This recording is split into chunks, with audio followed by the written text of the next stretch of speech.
All right. Well, welcome everyone. We are really excited for another great turnout this year. Thank you so much for being with us this afternoon in the heart of New Bedford Whaling National Historical Park, center of downtown. Thank you again.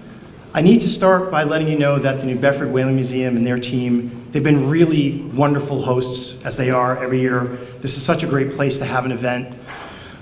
Judy and Greg are doing a great job on the networking reception that awaits us just outside of those doors once we get done with official business. I promise. But before we get to that business at hand, I want to take a moment and recognize everybody that I get to work with on the EDC team. These are long-serving, super talented, dedicated staff members, senior fellows, volunteer members of the New Bedford Creative Consortium, the Regeneration Project Committee, Ramon's Lending Committee, or our Finance Committee. These guys, especially the full-time staff, they work super hard. They love New Bedford. Can we give these guys a round of applause, please?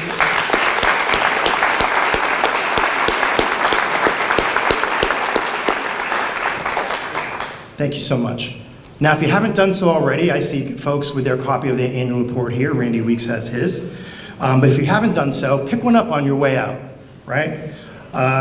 Tony's going to offer a few highlights later in the program, but I am very proud of the work that we've all done that is outlined in those pages. That collective work is often bold, it's insightful, and as you read through that report, you'll see that it's having real impact in our city. So please, if you don't have a copy, go to the website. It's a great story that's there. And also, when you see John and Kerry from Medium Studios, thank them for the high quality design, Stephen Froyos for the pinpoint editing, Josh Souza and the other photographers listed for the compelling images, and of course, the report is printed at Reynolds DeWalt in the New Bedford Business Park, so we're very proud of that. Now, those pages tell a great story from fiscal year 2024, right? That's last year. But when we gather together in a room like this, what I really think about, what's really interesting to me is how that work from last year, how that work creates the momentum to meet the challenges that lie ahead. Now, in the coming weeks, you're going to hear more about this from the Regeneration Project Committee, but it's really over the next several years that those of us in this very room are going to have an opportunity to be leaders that champion sound, community-driven planning and nuanced policy, that urge for an absolutely huge push in public infrastructure that supports private sector investment for sustainable and equitable job creation, the expansion of the commercial tax base, and new environmental realities, that focuses our energies on concentrated development acres where momentum already exists and that can spur growth beyond that anchor itself. And perhaps most importantly, harness skilled trades as the centerpiece of workforce development, as a means of building proficiency, pride, and economic independence for everyone in our city. Now, those are ambitious ideas. Those are big ideas. I get really excited about doing these type of things, big ideas. For those of you who don't know me well, this is actually my excited face, right here. Simmer down, simmer down. But it's a bad joke. But one thing I do know for sure is that the EDC team, the EDC staff, we cannot do this work alone. There's a quote in Jen's Visitor Center that says, "I must have partners. Bring me partners." So let me start with the City of New Bedford. Mayor John Mitchell and his team. The City Council, Councilor Pereira is here tonight representing the City Council. All the department heads, City Planning Office is here tonight in force. All the other folks that we work with on City Hall, not just on the big projects or the stuff that gets lots of media attention, but on so much more. It's all super hard and none of it is easy. I also want to thank our other locals, statewide, national partners such as the Industrial Foundation, Mass Development, the Bar Foundation, and the SBA. They too are at our side with everything that we do. Now, this tone of partnership and collaboration, this is set right at the top by our board of directors. Tony's leadership is unwavering, and we all benefit from the board's collective experience and enthusiasm. As the executive director, I want to thank the entire board for their contributions and their steadfast support of the whole EDC team. I also offer our gratitude to those entities and organizations that have provided financial support throughout the year, through grants or corporate sponsorships. Again, all of those are listed in the annual report. But a special thank you has to go to Bristol County Savings Bank for being our leading sponsor again this year, specifically Pat Murray, the chairman of the board. While Patrick is not able to join us this afternoon, we are grateful to have Jeff Palialuca in his place.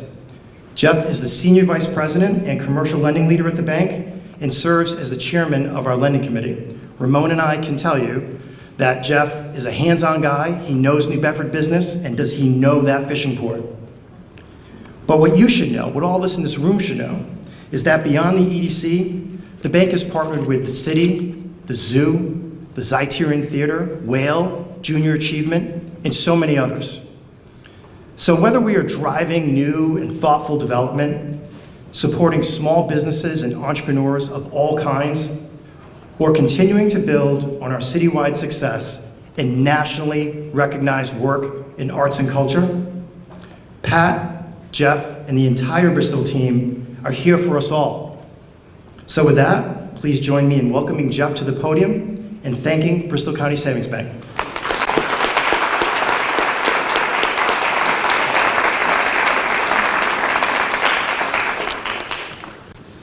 Thanks, Derek. Wow, full room tonight. Great to see that. Good afternoon, everyone. On behalf of everyone at Bristol County Savings Bank, I'd like to thank you for your participation in the annual meeting and your commitment to the continued economic development of Greater New Bedford. We also appreciate what the EDC is doing, unwavering dedication to local business community. We're proud to be a sponsor of this event every year. Since its founding in 1846, the bank is focused on making a positive impact in the communities that we serve, and that same philosophy still guides us almost 180 years later. We've been proud to support the growth of the business in the Greater New Bedford area since opening of our first branch on the South Coast back in 2007. We're also excited to continue to explore new opportunities with organizations like the EDC, as well as businesses and government agencies here in Greater New Bedford, to continue to meet the growing needs of the New Bedford community and support the local economy. One such project that has certainly been a team effort involving city, state, private sector is the financing of the historic multi-million-dollar restoration, renovation of the Zeiterion Theater. By 2026, the 100-year-old building will be transformed into a state-of-the-art facility, complete with an expanded lobby, ticket area, speakeasy, new marquee, new seats. Rosemary's here somewhere. Everything's new Rosemary, right? I mean, brand new. It's going to be a great facility. Also inviting space for education and community connections. The bank's really proud to support the Z's campaign. I know we all look forward to a renovated theater becoming an even bigger economic engine going forward for the city in the years to come. As chairman of the bank's EDC's lending committee, I've had the opportunity to firsthand see the impact of the NB Forward and NB 100 grant loan programs. We've given out 60 local grants and loans to local businesses, entrepreneurs across the city of New Bedford. Everyone affiliated with the EDC should be very proud of the more than $1 million in grants and loans that we are helping to support these local companies and startups. Of course, it's easier to grow our local economy when City Hall is our strongest partner, and Mayor Mitchell continues to lead the way. We know that the mayor never gives up on an opportunity to celebrate New Bedford and its accomplishments. Well, almost never. He's not here tonight. But the only thing greater than love of his city would be the love for his family. So Mayor Mitchell's unable to be here tonight because he's supporting his wife, Dr. Ann Partridge, the VP of Oncology at Dana-Farber. She receives a Castry Family Achievement Award in Boston, and the mayor's supporting her tonight. So with that said, he still wanted to be with us in spirit, and he has a pre-recorded video. So on behalf of the bank, EDC, thank you, Mayor, for all the consistent, strong support you provide us as we continue to facilitate private sector investment, job growth in Greater New Bedford. And with that, Mayor, you're up.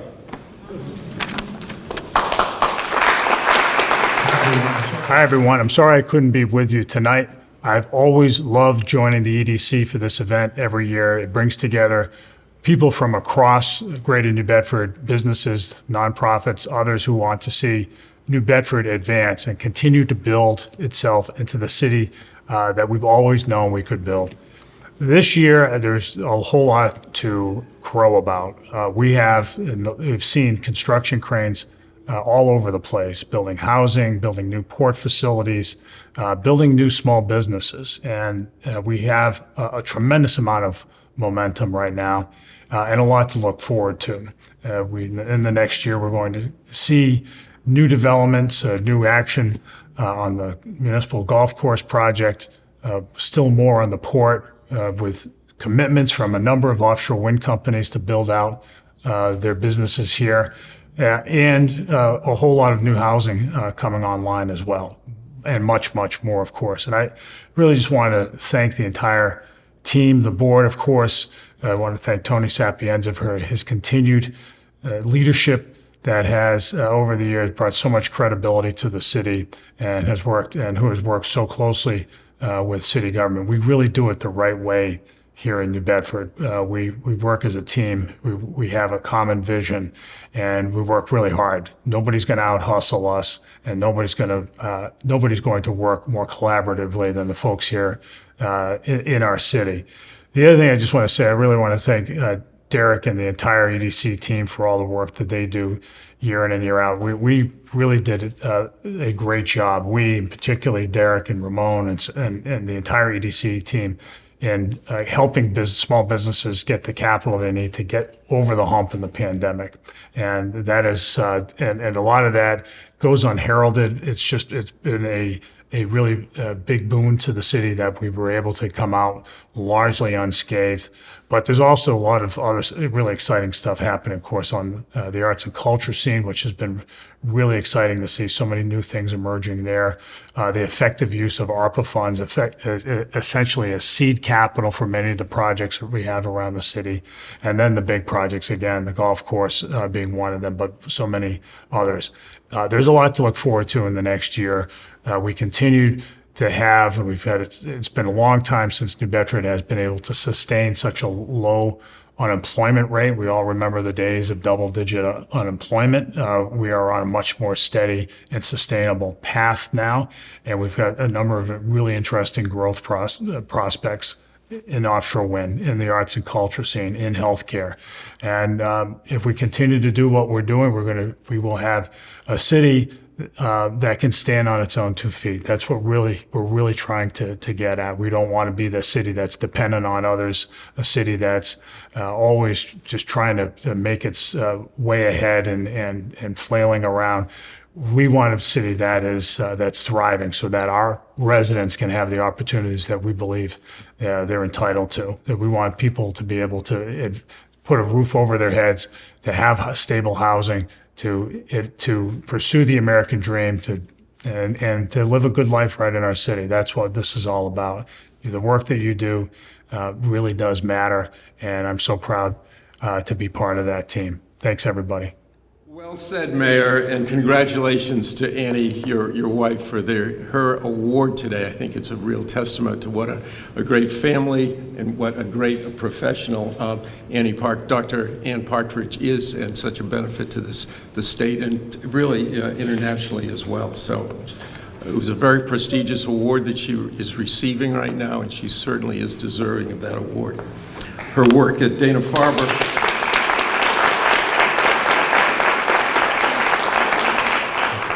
I didn't finish my next paragraph. You guys jumped the applause. You're going to have to do it twice. So her work at Dana-Farber as Vice Chair of Medical Oncology at Dana-Farber and the founder and director of their program for young adults with breast cancer is so important. May we have a round of applause for Dr. Partridge's work. For us to make meaningful progress on sustainable and equitable economic development, the EDC must be a credible partner with everyone that we work with. But first and foremost, we need to have a high level of trust and confidence in each other. It goes without saying that the city is our lead partner in this work, and strong and open relationships with Mayor Mitchell, the City Council, and everyone at City Hall are absolute must-have for any success. Such relationships are the cornerstone of our effectiveness with the private sector businesses, developers, and investors who recognize what we have here in New Bedford and want to be part of it. Having a close relationship with the mayor's team is essential in our efforts to attract new investment, drive community-driven, nuanced policy, and continue to build on New Bedford's place as a nationally recognized leader in homegrown entrepreneurship. Again, thank you, Mayor, for the kind words and continued support. On behalf of the entire board, I want to take a moment to acknowledge all the elected officials who have worked so closely with us, so well represented by Councilor Ryan Pereira, who's with us today representing the City Council. I also want to thank Jeff Paluca for his remarks, who, when not putting in long hours down the street for Bristol County Savings Bank, is the chairperson of the New Bedford EDC Lending Committee. Pat Murray, Jeff, and the entire team at Bristol County Savings are thoughtful community leaders who have always demonstrated through action what it means to be a good partner and understand the important role that banks play in our city and region. We thank everyone at the bank for their continued support of the NBEDC mission. And with that, I will now officially call the 2024 annual meeting of the New Bedford Economic Development Council to order. And at this time, I would ask Carol Pimentel, my longtime friend and fellow board member, to deliver the clerk's report. Ms. Pimentel, your report, please. Good afternoon. Thank you, Tony. For our first order of official business, we have the approval of the minutes of the previous annual meeting, October 27th, 2023, which was a full house. Do I hear a motion to approve the minutes of the previous annual meeting held October 27th, 2023? So moved. Do I hear a second? Second. Is there any discussion? Hearing no discussion, I will call the question. All those in favor? Aye. Any opposed? The minutes of the October 27th, 2023 annual meeting has been approved. I will now hand it over to my dear friend and famous hometown brewer, David Slutz, to present the treasurer's report. David?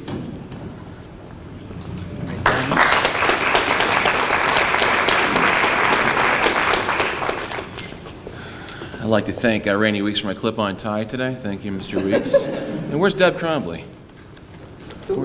Deb, where's Deb? Usually your husband gives me a pair of socks to wear too, so I wore those on his behalf. Is he here?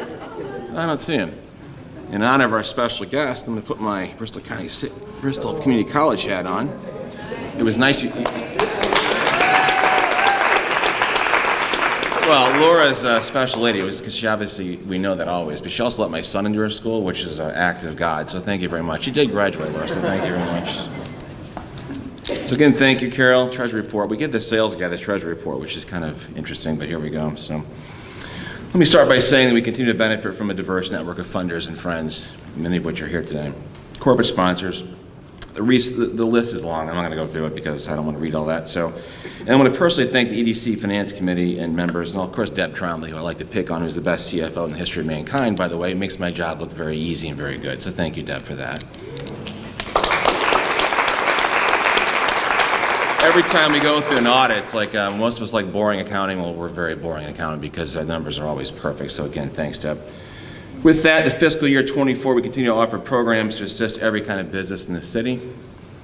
Through ARPA resources, we were able to fund 155 grants totaling $1.6 million to help city businesses and creative enterprises grow past the inflationary backlash of the pandemic. This year, we included the work on 2 SBA grants totaling $310,000 specific for fiscal 24 support. One of those grants was the Community Navigator, was a $1 million grant that spanned 2 years and provided $731,000 in direct funding over the time to trusted resource partners such as our friends at BCC. These partners provided valuable technical assistance through one-on-one assistance to additional groups of people who really could use it. These small businesses need the assistance big time.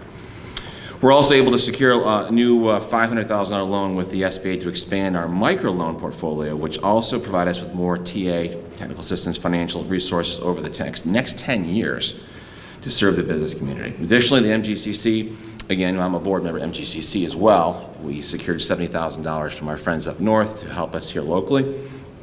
Again, more assistance for small business. including the Massachusetts Small Business Development Center, worked with us on a new successful series of no-cost workshops to New Bedford business to help startups, and there's more details in the annual report. Our lending program awarded 16 business loans totaling $1.5 million. I'm rounding up, $1.481 million actually. The total loan portfolio last fiscal year was $3.4 million. We focused on holding the line on bad debt and cash loan loss. So we resulted in a total year-end loan loss allowance of $581,000. So we're still collecting, even though we take some risky loans, because it's what we're supposed to do, actually. We have also $90,000 in cash loan loss reserve for the combined total of $672,000, giving us an enviable position of 19.6% of the loan portfolios in a loan loss reserve. This has been the result of hard work and diligence to manage the portfolio while being there for our customers as they continue to rebuild. Our fiscal year, we continue to accelerate our programs to foster arts and culture. Hi, Margo. And targeted placemaking efforts with grants and other support totaling $1.15 million. That's a lot of money. This work also made possible in a large part by the city's commitment to the arts, culture, and tourism, and the BAR Foundation, the New England Foundation for the Arts, the Community Foundation, the Mass Cultural Council, Mass Development, the Schraff Foundation, all in all, and of course $25,000 from our friends at Bristol County Savings Bank. Thank you, Jeff. The statements of financial position and activities are detailed in the annual report, but perhaps the most importantly is my role as treasurer's report that our balance sheet remains strong. I say it every year, who wouldn't want to have this position, with $5.4 million in assets supporting $1.2 million in liabilities, and approximately $1.5 million in unrestricted assets. Due to the large number and complexity of our grants, our audited financials are not complete yet. They're in process. We have a new audit firm this year as well. However, if you'd like a copy, they're available. If you have any questions, go see Deborah, the lady in white over there. Don't see me. Thank you. I just wear the hat. And with that, do I hear a motion to approve the treasury report, please? Thank you, Carol. Second. All in, do I hear a second? Any discussion? I hear none. Thank you. Call the question. All those in favor? Aye. Any opposed? Thank you. The treasury report has now been approved. Now I will now ask Elizabeth Isherwood, my former landlord and my best friend, as our vice president, to complete the business portion of our meeting. Liz, come on up. Thanks, David.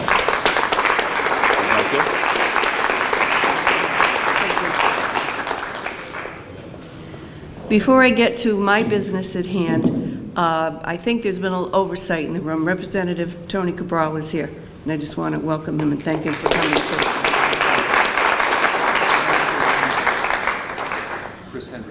And Chris Hendricks, wherever he, back there behind him, okay. And has anybody else been missed, so we don't make another faux pas?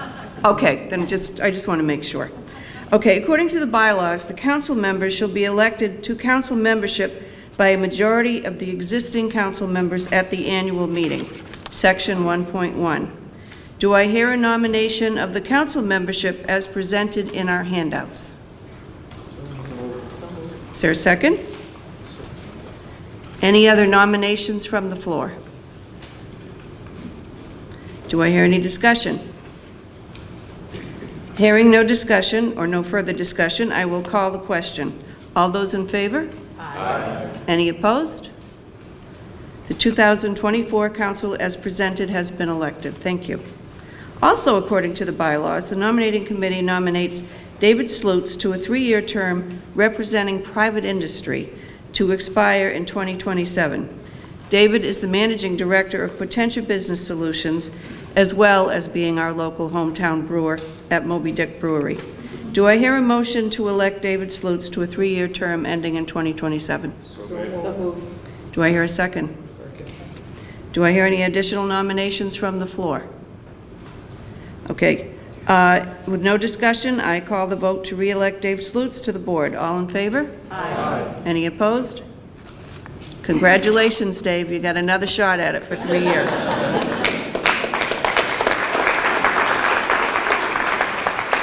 The nominating committee has also nominated Dr. Vinnie Reggae, the new dean of Bristol Community College's downtown campus. Welcome, Vinnie. I know you're here because I saw you. To a 3-year term representing the community to expire in 2027. Do I hear a motion to elect Dr. Reggie to a 3-year term expiring in 2027? So moved. Do I hear a second? Second. Any additional Okay, hearing no discussion, I call the question to vote to elect Dr. Reggie to the board. All in favor? Aye. Any opposed? Okay. Motion carries, and congratulations to Dean Reggie. Also in accordance with our bylaws, the mayoral appointments for this year is for Roland Giroux, Executive Vice President and Chief Legal Counsel Officer of the Acushnet Company. We welcome Roland back to the table. I will now continue to the election of officers. According to the bylaws, the officers of the organization are to be elected at the annual meeting. The nominating committee nominates the following: Anthony Sapienza, retired president of JA Apparel Corporation, President. Vice President, Elizabeth Isherwood, President of Warren Isherwood Communications, Treasurer, David Slutz, President and co-founder of Moby Dick Brewing, and Managing Director of Potentia Manufacturing Group. Clerk, Carol Pimentel, Director of Internal Audit and Administrative Services at the University of Massachusetts, retired. What a long title. Do I hear any other nominations from the floor? May we have a motion to accept the slate of officers? So moved. Is there a second? Second. Any discussion? Hearing none, all those in favor? Aye. Any opposed? The motion carries to accept the slate of individuals presented to serve as officers of the NBEDC. Congratulations to everyone. That concludes the business part of our report, and I now call on Tony to present the President's report.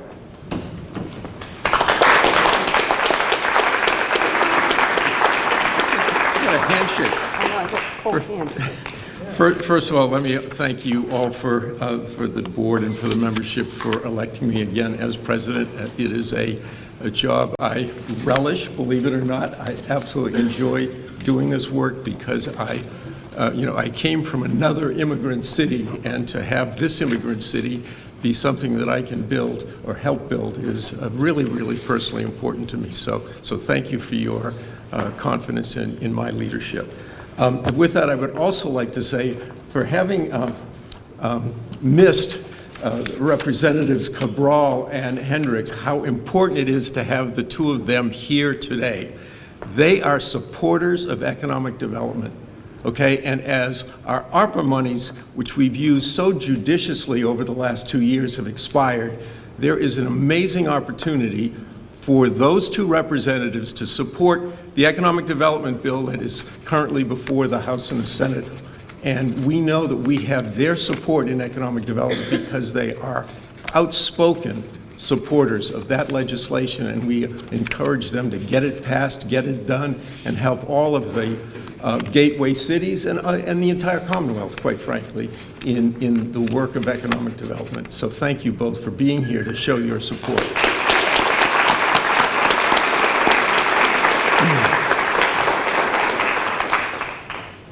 During the past year, we have seen first turbines, blades, and tower components leave the Port of New Bedford to be installed as part of the first large-scale wind farm in American waters. We have delivered more direct and simultaneous assistance to small businesses, entrepreneurs, and artists than ever before. And we have cheered groundbreaking for new housing projects that show New Bedford is committed to addressing one of the region's and state's most significant barriers to prosperity. Several of those great projects are right around the corner here on Union Street, and I actually see somebody who's about to move into 18 and Union sitting in the audience. I don't know if there are any others, but there's a gentleman right there who I happen to know is moving into 18 and Union, so I guess it's really going to open up.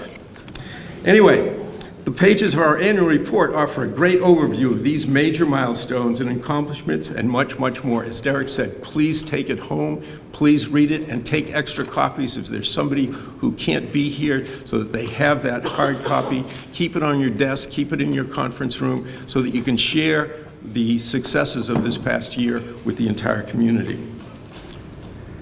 None of this is achieved by the Economic Development Council alone, but rather by a broad network of diverse and trusted partnerships in the private and public sector. Here are just a few examples from the past year.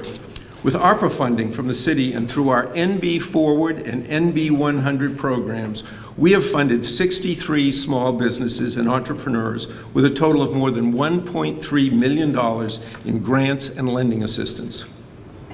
Our strong pipeline of 66 businesses and real estate development projects represents more than $265 million in development value and as many as 2,100 jobs being created or retained, and as many as 440 new residential units to be constructed in the city.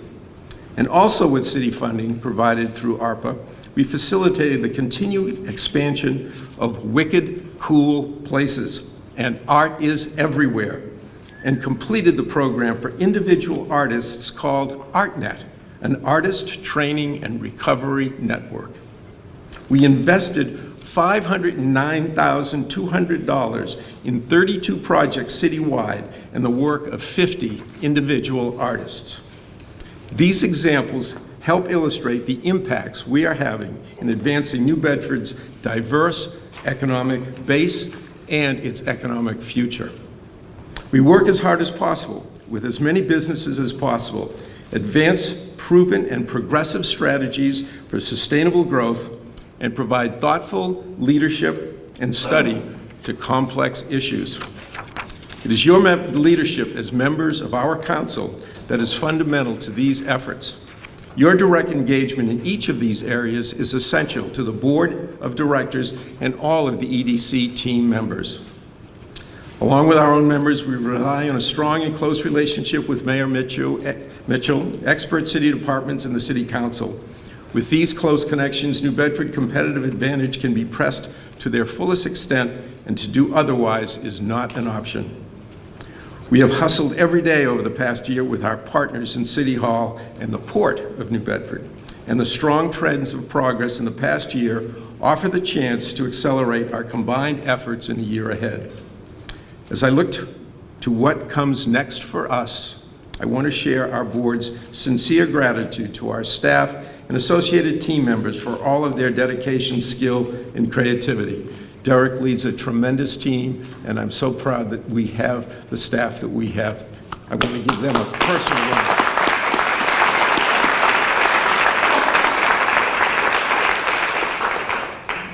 We have a strong board with diverse viewpoints, and I'm proud to volunteer alongside them. One board member, however, in particular, deserves special thanks for her years of service to the NBEDC, the region, and of course, Bristol Community College. I can share with you that I've had a personal relationship with Dr. Douglas ever since she was hired. I was a trustee at Bristol Community College and was there from the beginning, as they say. Present at the creation, in the words of Dean Atchison. Dr. Laura Douglas took the helm at Bristol in the summer of 2017 as the college's fourth president, and only months later joined the NBEDC Board of Directors. Through her leadership, Bristol continues to be a leading resource for higher education and workforce development. She is well known throughout the community for her dedication to college access, early college, continuing education, workforce preparedness, and of course, equitable economic development. During her tenure, the college has become a regional leader for social justice initiatives, a voice for underrepresented students, an advocate of affordable and equitable access to quality higher education. A true visionary, President Douglas works tirelessly on strategic initiatives that support student success and advance the institution and the community. Whether it is collaborations with K through 12 and four-year institutions, innovative business partnerships, creative social media tactics, or connections with our regional delegation, she is always finding new ways to strengthen the success of her students and engage our community. Under President Douglas's leadership, Bristol has taken the international stage. Her dedication to creating jobs in the community and being in the forefront of the U.S.'s emerging offshore wind industry demonstrates the community college's value as an economic driver in New England and beyond. And in her free time, if you can imagine that there would be any, she is a member of the Connect Partnership while serving on several boards, including One South Coast Chamber, the United Way of Greater Fall River, the Mass Hire Greater New Bedford Workforce Board, the Workforce Competitive Trust Fund Advisory Board, and the Massachusetts Department of Secondary Education's Career Vocational Technical Education Advisory Committee. And as if that wasn't enough, she's also a Rotarian.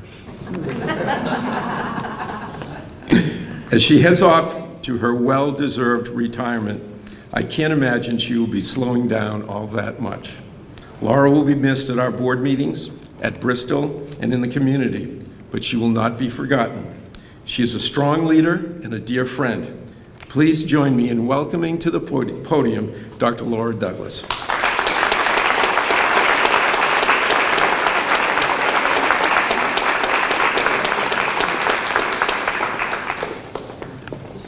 Well, thank you so much, Tony. That was a lovely introduction. And boy, time has really flown here for me. And I just feel so honored to stand before you today as I'm ready to retire from Bristol Community College and higher education. I'm not planning to go anywhere else. And I just feel so privileged to be in this profession. Some might think that higher education is a little boring, a little stuffy. And some may think that the higher up you go in your institution, the more noble your career may be. In fact, when I was doing my doctoral work at the University of Michigan, I was the only student in the department that was focusing on community college leadership. One of my research partners, who had made her way to Michigan from Stanford, asked me, "Why do you want to be a community college leader when you could be a leader of an elite private institution where students are so much more successful in life?" Well, I certainly appreciated her comment, but it's really a great opportunity and challenge to help our community college students. It's easy when you have students who are well prepared for college and have had parents and grandparents that have gone to college, but there's nothing more gratifying when you have a student who's maybe first generation, first in their family, maybe an immigrant student, coming to college and really trying to build their place in the community. I absolutely delight in being a champion for community college students. And please know that community college leadership is nothing at all like boring. Community colleges provide a lot of challenge and fulfillment like no other sector in higher education. To be a community college leader, you have to know and love competition. Yes, love competition. You must constantly think of your institution's competitive advantage, setting new rules of competition in the industry, defining new ways of doing business, building new capabilities, and setting new standards for student satisfaction. You also have to be in partnership with your communities to recruit and retain business and industry. You have to love collaboration and strategy. It was in 2017 that I was invited to speak at the NBEDC annual meeting. I had been in the job just 4 months, and New Bedford was very hot on my radar, as we were trying to establish our role in offshore wind, and I was very keenly focused on creating a college-going culture here in Bristol County. In my mind, Bristol needed a clear strategy and a competitive advantage as we positioned to meet the needs of our communities. Mayor Mitchell, Tony Sapienza, Derek Santos, and Paul Vigent were extremely helpful to me. Not only did they help me understand the New Bedford landscape, but they also connected me to key people in government and business to help me learn more about offshore wind. Neil Mello from the Mayor's Office, Phil Trombley, the Regional Director of Offshore Wind for the Utility Workers Union of America, and I became part of a special delegation from the U.S. to study every aspect of the offshore wind industry in the United Kingdom. Of special interest to me were the training centers and how they were recruiting for offshore wind, who they were recruiting, and how they were regulated. We made a lot of great connections on that trip, connections that still hold true today.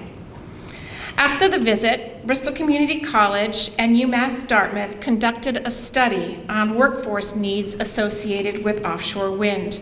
We really wanted to know how many jobs were going to be created and at what pace. Bristol then hosted a local symposium, and we also created Connect for Wind, an MOU with the Connect institutions in southeastern Massachusetts. And that was to work together to elevate our training, our education, and our research related to offshore wind. Bristol led this effort with our partner schools, UMass Dartmouth, Mass Maritime, Cape Cod Community College, Bridgewater State University, and Massasoit Community College. We also began to offer some new programs at Bristol, a degree in offshore wind engineering, an associate degree, and then also a certificate in offshore wind technician. We did not know when the first wind farm was going to be built, but we knew that we needed to get a start on the training because it was going to take some time to begin to build the workforce. So once we predicted the number of jobs needed to support the offshore wind industry and the types of jobs in Massachusetts, we began looking at the type of international standards that we were going to need to adopt. And we began in earnest to begin that look at our National Offshore Wind Institute. What would this facility look like? And we really focused in on a one-stop shop for offshore wind training here in New Bedford. So it was in 2020, at the start of the pandemic, when we began scouting for a location. And as you know, property is a little hard to come by here in New Bedford. It was tough to find the right location for a large-scale operation. We looked at over 18 different sites and then finally landed on a packaging plant on Herman Melville Avenue, right on the waterfront. And for those of you who have built facilities during COVID, you can only imagine the construction challenges that we faced. They were too numerous to count, but we persevered. Meanwhile, we worked on our training model. You can't just hang a shingle outside of your facility and say, oh, offshore wind training, when there are international standards that we're all required to follow. We knew that we had to offer global wind organization training, what we call GWO, and we needed to find a certified training partner in order to become accredited. We shopped around for different training partners, all in Europe because we don't have them here, and we selected Maersk Training from Denmark, and together worked on a curriculum and the types of training that we would provide in our one-stop shop. Long story short, Bristol Community College is now GWO certified and accredited. At the same time, At the same time, we knew that we needed to help the industry recruit workers to the industry. WindWorks was born out of the NAUI to create awareness about the industry to the people of the city of New Bedford. The program, and they are here today represented, focuses on recruiting diverse populations, including women and the Wampanoag, to offshore wind careers. So a big shout out to Peter Lonell Walker and the team for their leadership of this great program.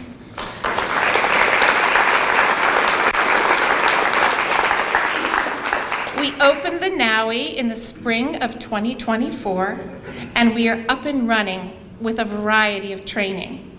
The most popular courses are basic safety training and basic technical training, as well as sea survival. But we also have an expert blade repair lab, and we are offering Hewitt training. And the Hewitt training is the helicopter underwater emergency training. And we have a really large tank or a pool, and we have this simulation of a helicopter cab.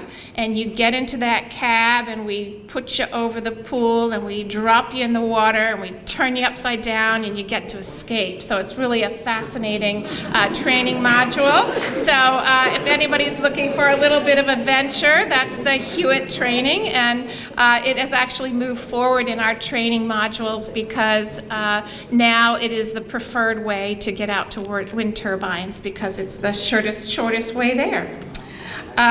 We also have an opportunity to, for various parts of the supply chain and some of the companies that we work for, they can come in and rent our facility for their own special training, and we've already begun to see that.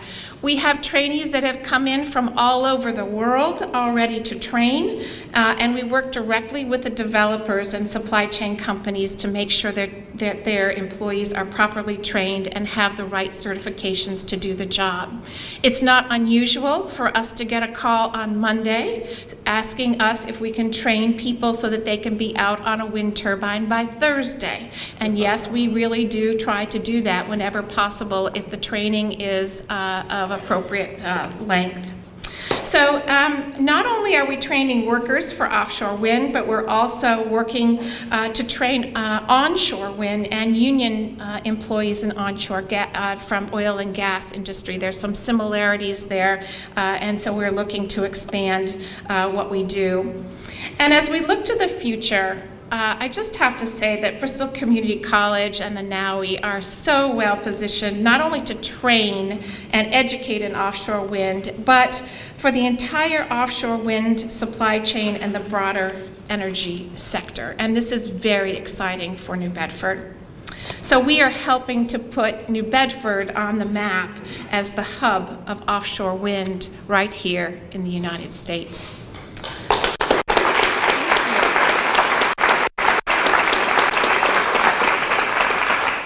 When I first arrived at Bristol Community College, a number of people told me that the train would never come, and neither would offshore wind. Maybe you're laughing because you probably heard the same thing.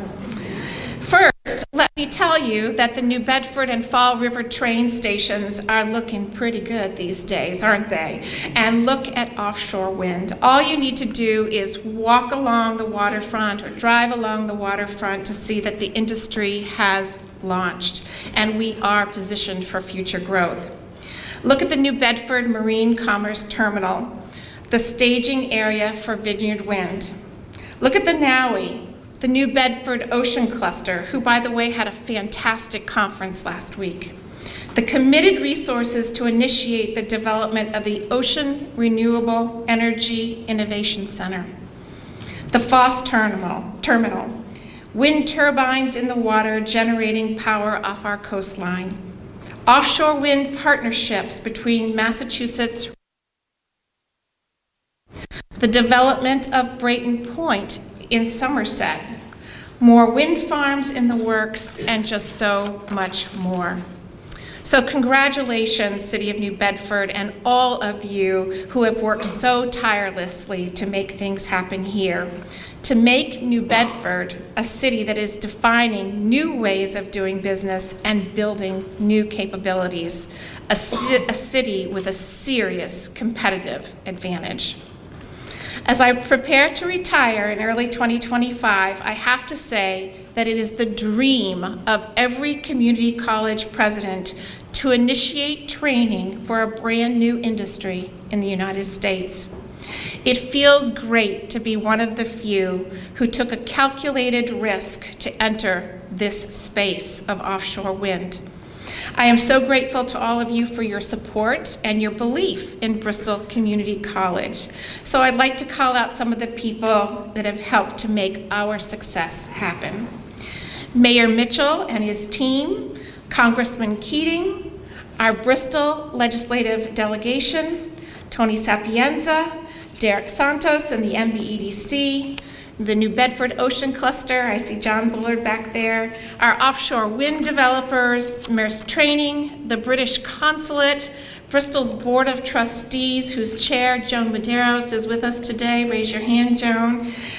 The Bristol Community College Foundation, which pays for our New Bedford campus's lease and also helped to fund the NAUI. Jennifer Menard, Angela Johnston, Steve Kenyon, Jessica Trombley, Joanne Bentley, the NOWI leadership, staff, and trainers, Windworks, and Mass Hire of Greater New Bedford. And there are so many more of you to thank. So if you have yet to see the NOWI, I hope you'll come and visit us very soon.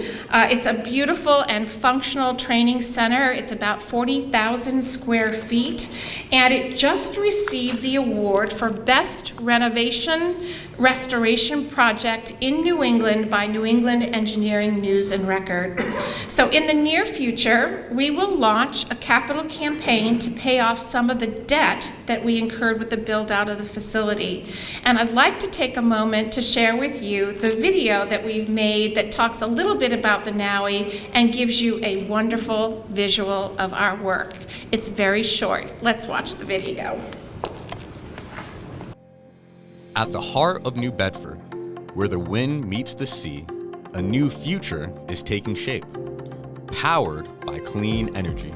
This is the National Offshore Wind Institute, or NOWI, Bristol Community College's bold vision for a sustainable workforce. Offshore wind is one of the fastest growing industries in the United States, needing skilled workers to build and maintain this renewable future.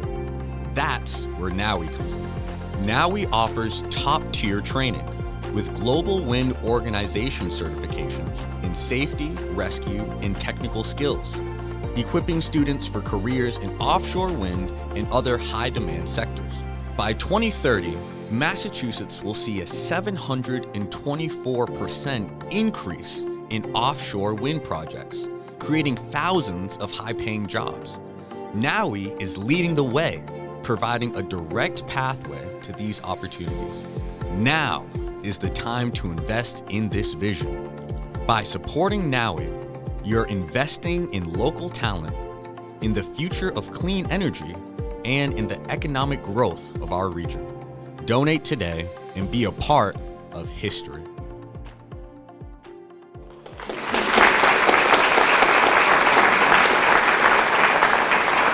Looks like a lot of fun, huh? Especially those water shots. So the NOWI really does represent exactly what we try to do in community colleges, and that is to build partnerships with our local and regional business and industry. And as you know, Bristol Community College is more than just the NOWI.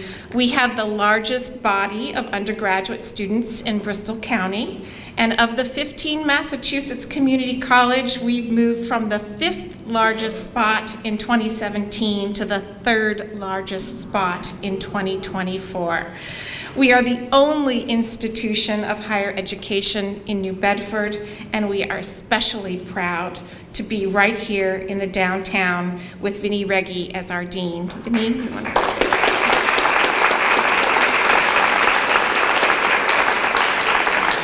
As Tony mentioned earlier, we have early college programs in New Bedford, as well as Fairhaven, Fall River, and Taunton.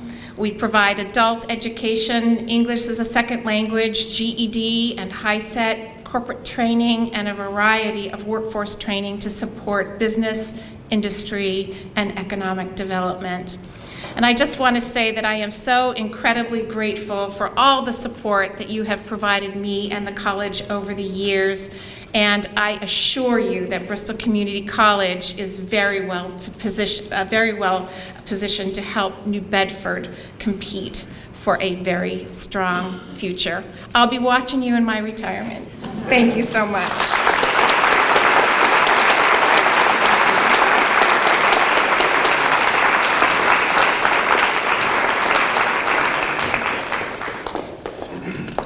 I have to just say one thing. Having been a trustee back then, there would not be a NOWI without Laura Douglas. Thank you, Laura Douglas.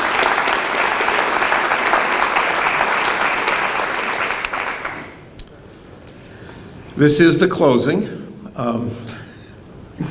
Thank you, Dr. Douglas, and Bristol County Savings Bank and the mayor.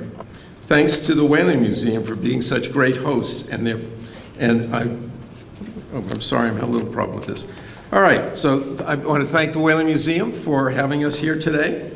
I want to remind all of the council members that in the next few weeks, the staff will be reaching out to you again this year to help set the stage for our work in 2025. As always, your input, guidance, and experience are valued, needed, and greatly appreciated.